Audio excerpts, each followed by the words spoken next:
was thinking about the state of play, how it fits into everything, and how it's kind of like the equilibrium. So on both ends of the spectrum, you kind of have the professional and the child, or like no, Real well, sergeant and the child. an adult, yeah, an adult and a child, or a professional and an entertainer.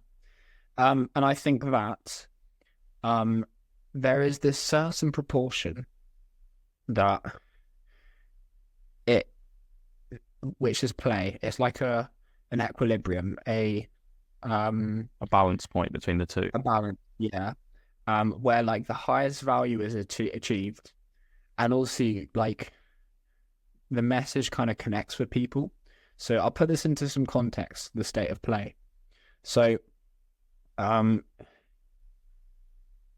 from a marketing point of view, I found that on both sides of the spectrum, you have the professional, the professionalism to deliver a high value product successfully, and then on the other hand, you kind of have maybe all the brand and kind of the personality and the stuff that you get up to, and the kind of what your values are, and the fun stuff what you do. And I found this in my own reels, because the ones that do best have that play equilibrium, and so that's what I'm kind of trying to achieve again. It's because also like another point is like people don't want to be sold to, so then when they watch the whole thing at the end and then they realize it's an ad, that's kind of the best thing to do, and kind of disguise itself as like Yeah. a more playful video. But then there's also the context of like where like a person to person context. So if I walk into the coffee shop, I want a really quality coffee, but then I also want a chat with the barista who's not taking my job too seriously, and who's also kind of playing along, and who's funny. And so you have kind of an emotion, I guess, an emotion and the quality. Mm. And if you can like live in this throughout a lot of your encounters and kind of your philosophy, then you're reaching kind of the highest value of I'm enjoying every day. I'm really happy, but I'm doing something really meaningful as well. And I have so many points on this, but keep going, and then I'm going to go off and rant. I was going to say as well is okay, so the meaning point's important, because if you don't provide the quality, it's kind of like you got happiness and meaning, but happiness doesn't give you meaning, whereas meaning gives you happiness. So therefore, I can't really think of any other philosophy apart from this one. So yeah. Mm. Okay, so yeah, on this, I think about it. We talked about it before. As in, there's two main characters in my head. There's a drill sergeant, and there's like an Alan Watts spiritual bloke with a long beard, right? And they both whisper in my ear all the time on what I should do. And in your analogy, you can put the drill sergeant on the professionalism side of the spectrum, and the Alan Watts spiritual guide guy on the child part of the spectrum, right? And in the middle, that's the best spot you can live your whole life in. I mean, think about it this way. It's like taking life incredibly seriously, so you try really hard, but also knowing that you're going to die and nothing matters. Like, I think there is a way that you can live your life with both those ideas in your head. Like, take everything like it's so deep, but it's actually not that deep. You know what I mean? Like, really put your efforts into things, but don't care if it works out. It's like, this is where the work is the reward. This is where you do the thing to the best of your ability, and you don't care how it does, really. You try really hard, but then relax about the result. And that is such a nice little place to be in. And the same thing in conversation. Like, I love the social example you use, because the drill sergeant wants every social interaction to go perfectly. Do you know what I mean? There's an outcome focus of the drill sergeant when he comes into interaction. So he goes into the coffee shop and he just wants the best iced latte he could possibly get, right? Whereas the Alan Watts character will float into the coffee shop and just wants to like love everyone and levitate and be at peace, right? He doesn't really care about his coffee. You've got to be somewhere in between.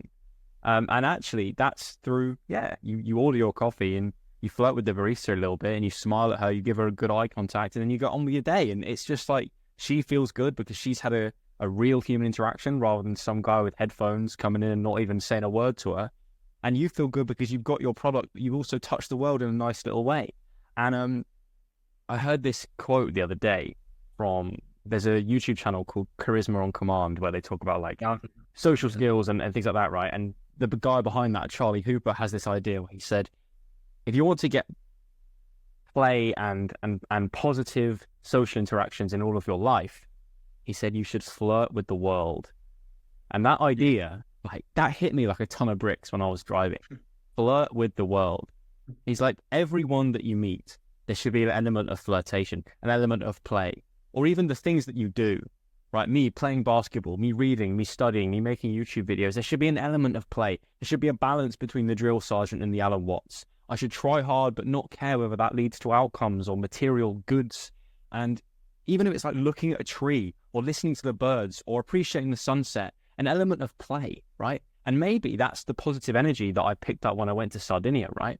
Was everyone was just there, chilling out, wearing sunglasses, drinking red wine. They were playing with life. And I think we've come on to a really important and significant point, that how can you live your life seriously but not seriously at the same time? That's what play is. It's that balance point in the middle. So yeah, talk to me. How what are you thinking of this? Okay. Yeah, I think it's a great thing because it makes normal life so much more exciting. And I think so. The non-serious part, all you've got to do is zoom out, and nothing matters. Like, so the risk that you take today with that person, it's not gonna matter when you zoom out. No, I mean, most people are side characters. You know, that coffee shop might be a place you regularly go, right? But say it isn't. Say you're in a new town and you just pop into a Costa and you try and just flirt with the world and smile at people and have a little conversation with the barista. If it goes awfully and she just grunts at you, or the manager like just gives you a dirty look from the other side of the room, or this guy's like, why is this kid staring at me?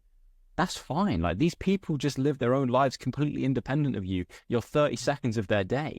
And like you said, when you zoom out to a cosmic level and realize that we're on a floating rock that's burning from the inside and nothing fucking matters anyway because we're all going to be food for worms in the end, like, just love it. Flirt with the world. Flirt with life. Love it. Like, breathe deeply and take it in. Yeah, I think the way you do that is you kind of try and make an opportunity out of nothing.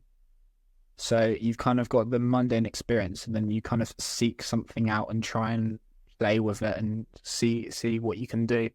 And I'm also, when you're too professional, yes, you're outcome orientated.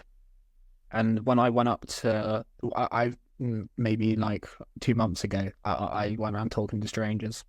And one thing I did learn was you can't be outcome focused when you talk to them.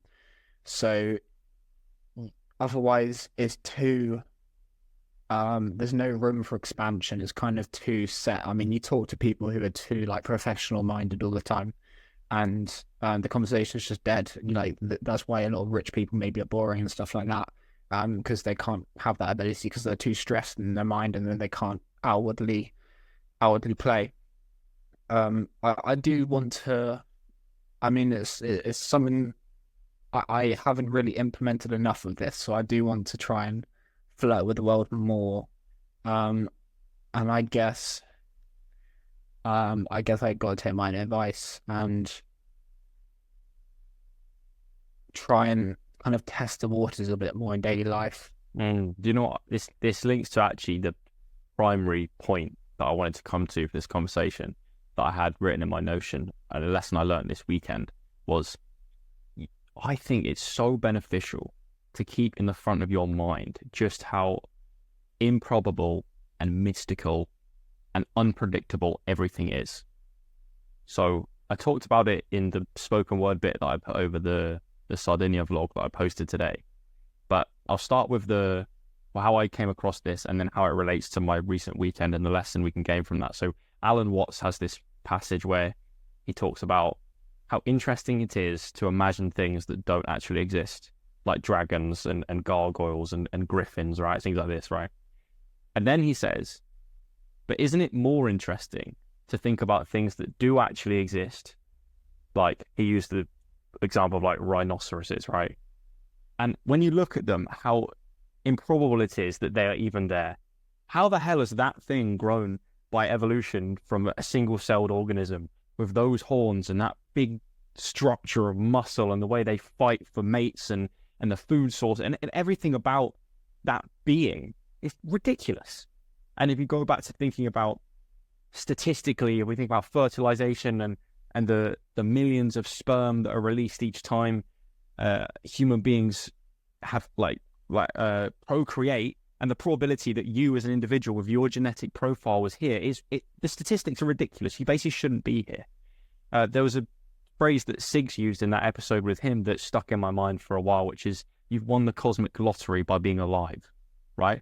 And I thought this weekend, I was thinking about not only that basis that everything is ridiculously improbable, including my existence and everything's existence around me, but also, how the hell did I get here? I'm in a car driving through central London wearing like sports kit from a new university that I'm transferring to in 2 months' time, thinking Joel 2 years ago would have no idea this was about to happen. And I the other day I was thinking as well when I was driving back, my coach next year was a Paralympian for 2008, 2012 and 2016. And I was driving on the motorway and he just WhatsApped me. And I was like, I should never forget how ridiculous it is that the kid who started wheelchair basketball at the age of 8 that couldn't even score a basket is now getting WhatsApped by 3 times Paralympians. And like, that is my example, but everyone listening and you, Jacob, can think about things that are happening in your life that you could never have predicted, and that your 10-year-old self will look at now and find so spectacular.